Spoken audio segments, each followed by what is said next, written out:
आप सभी को राधे राधे। व्लॉग की शुरुआत हो रही है मार्केट से। जी हाँ, मुझे कुछ सामान लेना था जो मैं आगे आपको अपने व्लॉग में दिखाऊंगी कि मैं क्या क्या लेकर आई हूँ। तो उस वजह से मुझे जाना पड़ा मार्केट। तो मार्केट ये जहाँ हम रहते हैं ना, उससे थोड़ा सा दूर है, बल्लूपुर चौक है, वहाँ पर है ये मार्केट। तो मेरे पतिदेव का ये सामान यहीं पर मिलता है, तो वो अपना सामान लेने आए थे। अभी हम अपना सामान बाद में लेंगे। फिर हमने भरवाया पेट्रोल, जो कि आप पेट्रोल पंप पीछे देख रहे हैं। तो फिर वहाँ से हम चल पड़े आगे की तरफ। अब हम अपने घर की, जो हमारे घर के पास मार्केट है प्रेम नगर की, अब हम वहाँ जाएंगे और मैं आपको थोड़े थोड़े जो है नज़ारे दिखाऊंगी रात के, कि देहरादून में किस तरीके के नज़ारे रहते हैं। पहली बात तो देहरादून में लोग गाड़ी बहुत तेज़ चलाते हैं, बहुत ही ज़्यादा तेज़। तो मुझे रात को थोड़ा सा निकलने में ना थोड़ा सा डर लगता है। ऊपर से बारिश हो रही थी, इतनी स्पीड में चलाते हैं ना। और ये देखिए, अब हम पहुंच गए अपने घर के पास। यहाँ पर इस तरफ, रोड के इस तरफ और इस तरफ यहाँ पर है टी गार्डन। हाँ जी हाँ, बहुत सालों पहले यहाँ पर टी गार्डन हुआ करता था, लेकिन अभी ये प्रियंका गांधी तो नहीं बोलेंगे, प्रियंका वाड्रा जो है उनके हस्बैंड का है। इस तरफ भी उस तरफ भी, जिस पर शायद केस वगैरह चल रहा है। तो इसकी ये पूरी बाउंड्री कर रखी है। चाय की पत्ती के पौधे आपको अभी भी दिखेंगे। तो लोग ऐसा बोलते हैं केस वगैरह चल रहा है, मुझे तो इतना नहीं पता, लेकिन टी गार्डन है, हमने देखा हुआ है। और वो जो कोमल कोमल पत्तियाँ निकलती हैं ना, लोग कई मतलब जैसे बूढ़े बूढ़े जो लोग हैं, अम्मा लोग, वो तोड़ के भी लेके जाती हैं। तो यहाँ पर हम देखिए, अब हम अपने घर के पास की जो मार्केट है ना प्रेम नगर, वहाँ पहुँच गए। छोटी सी मार्केट है, लेकिन आपको ज़रूरत की सारी चीज़ें यहाँ पर मिल जाएंगी। और यहाँ पर घर देहरादून में बहुत ही अच्छे बनते हैं। बीच में घर बनाएंगे, चाहे उनके पास कम ज़मीन क्यों ना हो, लेकिन अगल बगल मतलब चारों तरफ थोड़ी थोड़ी थोड़ी जगह छोड़ेंगे, जिससे क्या होता है, सफोकेशन नहीं होती है। हर एक रूम में आपकी विंडो आराम से निकल जाती है, किचन में, रूम में, हर जगह। तो काफ़ी अच्छा तरीका है यहाँ पर घर बनाने का। दिल्ली वगैरह में तो बहुत भाई 1 इंच ज़मीन ना छोड़े, ऊपर से ना मतलब खिड़की दरवाजे नहीं होते हैं, या तो फिर आपको कॉर्नर का मिला हो, और वो आपको पता है बहुत ही कम लोग ले पाते हैं। तो हम आ गए यहाँ पर सरसों का तेल लेने, और ये चक्की से ही लेते हैं। यहाँ से आटा, तेल वगैरह और मसाले जो है ना, ये फ्रेश मिल जाते हैं। मतलब ये चक्की पे खुद ही पीसते हैं और ताज़ा रहता है, तो हम लोग यहाँ से ही लेते हैं। सरसों का तेल भी ये खुद ही निकालते हैं ना, पीछे इनका पूरा है। तो मैं यहीं से आई थी लेने। फिर उसके बाद देखिए, मैं आपको दिखा रही हूँ मैं क्या क्या सामान लेकर आई हूँ। तो ये मैं जली हुई हूँ, और मैं रोज़ जलती रहती हूँ भाई। कभी कुकर से जलूँगी, कभी कढ़ाई से जलूँगी, कभी किसी चीज़ से। तो यहाँ पर ये देखिए, मैं उसके लिए आप सभी को राधे राधे। कैसे हो आप लोग? अच्छे होंगे, भगवान से मैं बोलूँगी कि सभी मेरी यूट्यूब फैमिली और फेसबुक फैमिली सब अच्छे हों। तो फ्रेंड, मैं गई थी मार्केट। इससे पहले जो वीडियो आप देखेंगे उसमें मैं मार्केट गई हुई थी, क्योंकि मुझे लेना था सामान। जैसे कि घर के लिए सरसों का तेल ख़त्म था, परसों सैटरडे हो गया था, तो सैटरडे को नहीं लेना चाहिए, सब जानते हैं। तो शनिवार के दिन मैंने नहीं लिया तेल, और मुझे लेना था मेरे बेटे के लिए स्कूल बैग। ये देखिए, बताओ इसमें क्या दिक्कत है, उसको पसंद नहीं आ रहा, कह रहा छोटा छोटा। और लेना था उसके लिए लंच बॉक्स। लंच बॉक्स उसका मतलब टूट गया था, और बैग भी फट गया था। दोनों चीज़ें लेनी थी, तो मैं मार्केट गई थी, और घर के लिए और भी कुछ छोटा मोटा सामान लेना था, लेकर आई।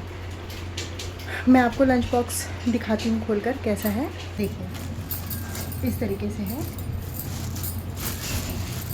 मुझे लगता है कुछ ज़्यादा बड़ा तो नहीं ले लिया मैंने। इसमें 2 इस तरह के डिब्बे हैं, और ये ऑफलाइन लिया, ऑनलाइन नहीं लिया है, मार्केट से लेकर आ रही हूँ मैं। ये 2 डब्बे इस तरह के हैं, मिल्टन का है। और एक ये वाली चम्मच, और एक ये वाली चम्मच। ये 2 इसमें चम्मच हैं, सही है। आप 550 में और क्या लेंगे। और इसमें मिल गया एक इस तरीके से बड़ा वाला टिफ़िन। मुझे लगता है कि रोटी वगैरह के लिए है। ये सब्जी हो गई, इसमें दही वगैरह, या आप बच्चों को कोई फ्रूट वगैरह देना चाहते हैं, इस तरीके से। हमारे टाइम में पता है कैसे लंच बॉक्स आते थे प्लास्टिक का आता था, ऐसे खोलो, इसमें एक ऐसा खाना बना रहता था, इधर सब्जी के लिए, इधर रोटी के लिए। और वो ना जब हम बैग में डालते थे ना, ऐसे करके मिक्स हो जाता था सब्जी रोटी भी, और कभी चावल ले गए तो चावल भी। मैं अधिकतर ना, जैसे सर्दियों में मम्मी राजमा बनाती थी शाम को, तो मैं अपने लिए रखवा लेती थी कि मम्मी मैं सुबह भी लेके जाऊँ। छोले बन गए, राजमा बन गए, मुझे बहुत पसंद था। तो हम तो रात की सब्ज़ी भी लेके चले जाते थे। आजकल के बच्चे भगवान ही बचाए इनसे। तो ये है, इसको वॉश कर लेते हैं। तो क्योंकि ये सुबह वॉश करूँगी तो फिर ये गीला गीला रहेगा ना, उसमें रोटी वगैरह रखने में दिक्कत आएगी। तो अभी इसको वॉश कर लेते हैं। और ये है उसका स्कूल बैग, जो कि उसको पसंद नहीं आया, बोल रहा है कि ये बहुत ज़्यादा बड़ा है, इस एंगल से बड़ा है, मुझे तो समझ में नहीं आ रहा है। और देखिए इसमें एक इस तरह, यहाँ से देखिए, एक दो, एक और,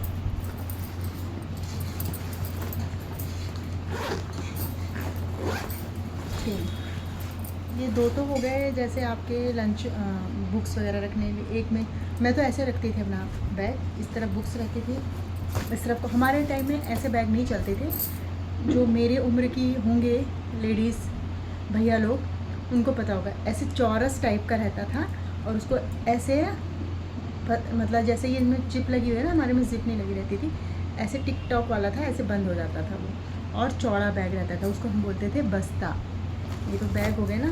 और ऐसा बैग भाई साहब, मैं जब तक स्कूल में पढ़ी ना, ऐसा बैग ले जाने के लिए सच में मैं सोचती थी कि, क्योंकि ऐसे बैग भी आ गए थे बाकी लड़कियों के। मेरा गर्ल्स स्कूल था दिल्ली में, तो सब काफ़ी लड़कियों के पास थे ना ऐसे वाले बैग में।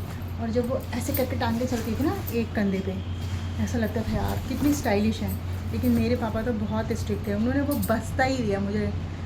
10th क्लास तक मैं वो बस्ता ही लेके गई सच में यार, मैं ना मतलब। और फिर जब मुझे भी एक कंधे पे टांगने का मन करता था ना, तो मैं भी उसको फिर एक कंधे पे टांगती थी, एक कंधा ऐसे छोड़ देती थी। और इतना भारी लगता था ना वो। टाइम टेबल होता था हमारे टाइम में भी, हम भी टाइम टेबल के हिसाब से लेके जाते थे, लेकिन जैसे कुछ चीज़ें एक्स्ट्रा होती हैं ना, तो वो ले जानी पड़ती हैं। तो ये हो गया फ्रेंड। तो चलिए